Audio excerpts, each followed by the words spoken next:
Thank you.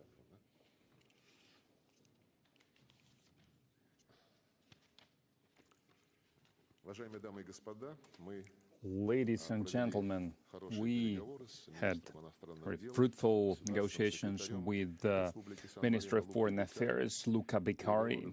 The negotiations were fruitful, cordial, and we always have a cordial atmosphere when we meet with our San Marinese counterparts, and we have friendly ties as well.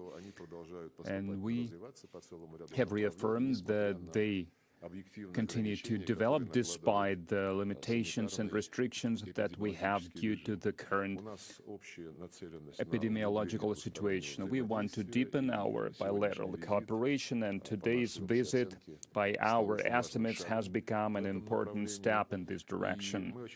And we appreciate it much that San Marino pursues independent foreign policy, and also in regard of not joining the legitimate sanctions. That's a good foundation for our practical cooperation, and we also talked about how can we further develop our cooperation in investment and in the economy and trade as well. We have talked about future cooperation in countering the pandemic of the coronavirus infection. Our cooperation in this area, as you probably know, we have supplied the Sputnik V vaccine to San Marino to vaccinate the population, and this cooperation helped to improve the epidemiological situation in San Marino. We have welcomed, we have created our readiness to deepen our cooperation in culture using Association of Russia-San Marino that was established recently with the participation of the Consulate of the Russian Federation in San Marino in a number of Russian universities, including Moscow State University, Moscow Pedagogical State University. They plan to have some exchanges with the University of San Marino. We have also suggested to our counterparts to use this opportunity of a diplomatic academy that have the retraining courses for the diplomats from other countries. We hope that with the improvement of the situation with the pandemic, we will be able to improve the tourism flow and tourism connection that are quite popular. We talk about Russian people who want to visit San Marino, and also about the people from San Marino who are interested in coming to our country and seeing our country. We have agreed in principle to expedite the preparation of the intergovernmental agreement to renounce visa requirements for our citizens, because it is almost completed, and I think in the near future we will sign this agreement. We have also discussed some pressing international matters. We have agreed to continue cooperating on various international platforms, including the United Nations Organization, OSCE, and Council of Europe.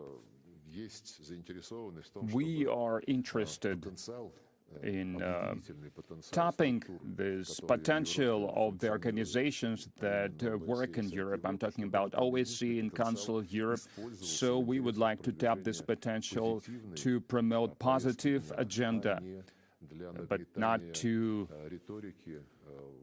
pursue some aggressive rhetoric that is basically making us question, do our Western counterparts need this architecture to build the cooperation, but not to pursue some Russophobic policies? We have agreed to continue the dialogue along the diplomatic lines and tracks. We have agreed to draft the consultation plan so that we were meeting more regularly, and today Mr. Beccari's delegation is going to have more meetings today and tomorrow. They have quite a busy agenda. They are going to meet with various representatives in the Finance Ministry and Healthcare Ministry, and they also are going to have some meetings in the government of Moscow. And I'm confident that this official visit, the first ever official visit of the State Secretary of San Marino to the Russian Federation,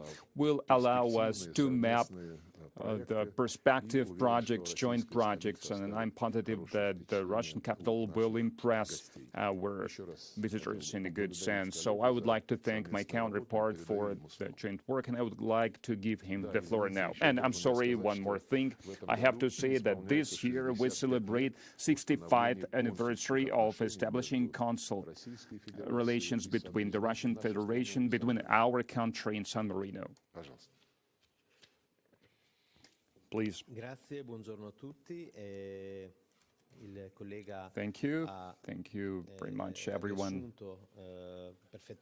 My counterpart has put it beautifully, so he briefed you about the content of our conversation, and I would like to say that for me it's a great honor to be here in Moscow today, to be a part of this process, because it is true that the first ever official visit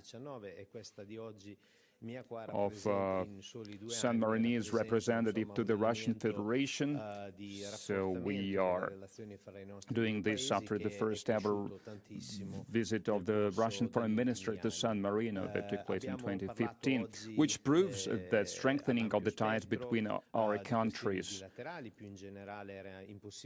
And we talked about the wide range of matters, about our bilateral relations, and we also talked about the matters of joining efforts in fighting the coronavirus infection, because whether we want it or not, it has this matter is one of the political items on the agenda, one of the items on political agenda, and we would like to say that we made the right choice, because using the Sputnik V vaccine helped us to strengthen within months, to improve, to lower, or even to bring down to zero the cases of infected people. So basically, throughout the summer, we had a regular life, and today, despite new strains of the virus, and despite some worsening of the situation that we see in the world, we can see that the situation in our republic, due to the use of the Russian vaccine, so our situation in our country is very calm.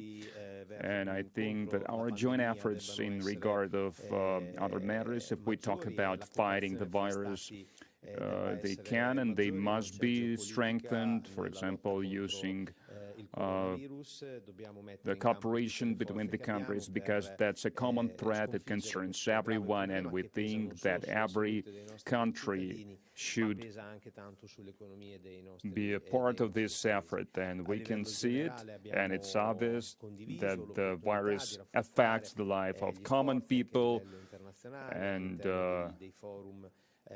it affects the development of all the countries of the world. So we think that that's the policy we are going to pursue on various international platforms, and the same goes for all the other matters that are still open. As for the bilateral ties, so we have quite a lot of joint projects. I'm talking about very promising projects, so I'm confident that we have all we need to achieve and to see how these relations are developed even further and to bear fruit. I'm talking about education projects, about cultural projects, and on our behalf we work quite actively. So we do everything to increase the network, the cooperation network from this point of view, in this regard.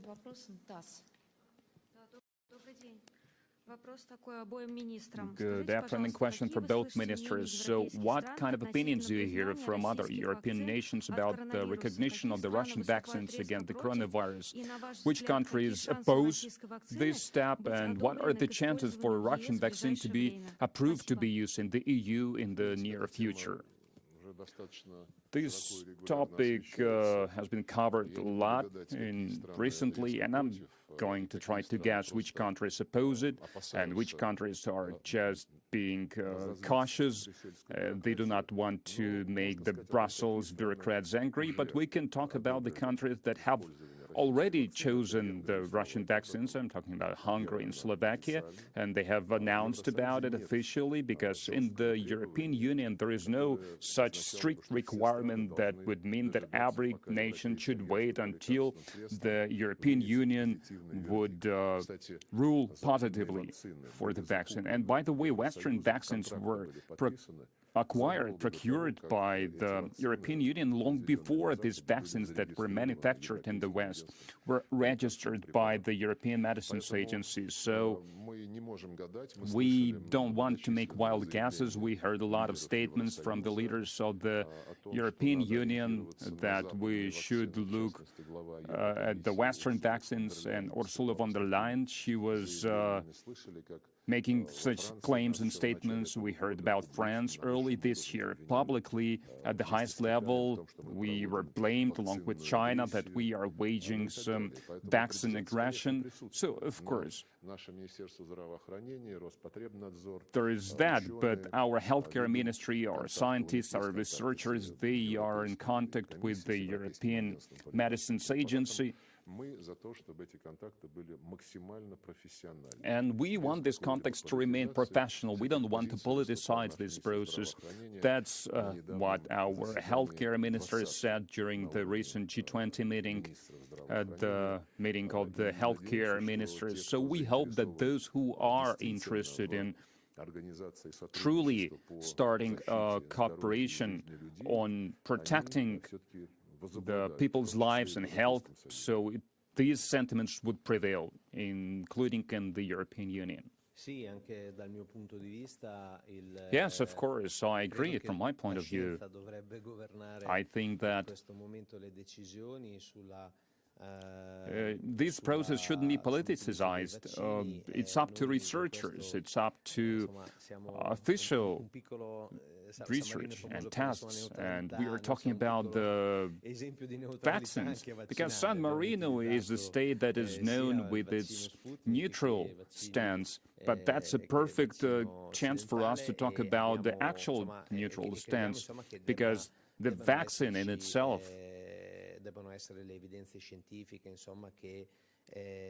can't be a matter of any speculations, because it's a science, it's a matter of science, because vaccine gives us a right, that the portfolio of vaccines allow us to choose what do we want to do and how we want to use it.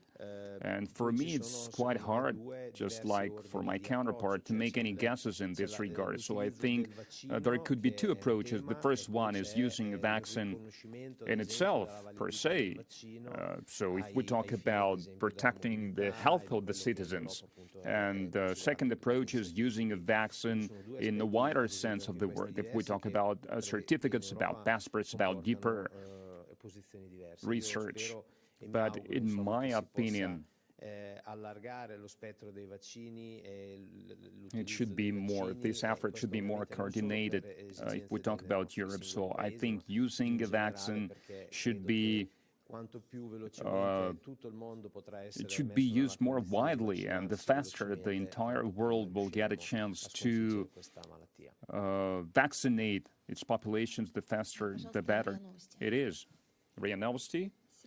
Next question is for Mr. Lavrov. Recently, we have heard about Russian national Alexander Franchetti, detained in Czech Republic by Ukraine's request, and now Kyiv's preparing documents for extradition. Has Czech Republic informed the Russian Federation about the accusation and about the charges, and what Moscow will do to protect his rights? No, so far, at least when I came to these negotiations, we haven't heard anything from the Czech Republic. We have sent the request, official request from our embassy in Czech Republic, and official request from the investigative committee, because we want to understand what our citizen is charged with. Maybe he is charged with fighting with neo-Nazis, with these voluntary battalions that are unlawful even in the West. So we want to understand what is going on, and hopefully the Czech authorities will strictly follow the principles of lawfulness, and they will not adhere to the political provocation. Is this it? Yes. With this, we conclude our press conference. Thank you.